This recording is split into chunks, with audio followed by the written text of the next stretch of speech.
अहो सगळा निसर्ग देखील आनंद व्यक्त करत होता. संत नामदेव महाराज त्यावेळेच्या परिस्थितीचं वर्णन करतात. नामदेव महाराज म्हणतात, मयुरादी पक्षी नृत्य करीत आहेत. अहो निसर्ग देखील आनंदाने गेला होता. हो मयुरादी पक्षी नृत्य करीत आहेत. नद्या वाहत आधी दोन्ही थड्या, भूमीवरील तळे केशर कस्तुरी, आनंद अंतरी सकलांच्या.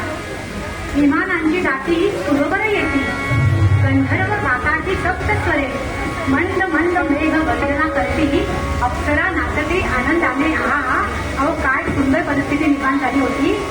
केशर कस्तुरींचे सडे विखुरले गेले. मयुरादी सगळे पक्षी छान असं नृत्य करत आहेत. त्यांना आनंद झालाय. आता प्रभू येणार आहे. नद्या नाले सगळे खळखळ खळखळ आवाज करत पाहत आहेत. आकाशामध्ये सुरूवर सर्व देव देवता हातामध्ये पुष्प घेऊन उभे आहेत की आता प्रभू अवताराला येणार आहे. सुंदर असं गांधर्व गायन सुरू आहे आणि स्वर्गामध्ये अप्सरा नृत्य करत आहे. किती सुंदर प्रसंग डोळ्यासमोर आला. आपले संत तुळशी महाराज घेऊन जातात.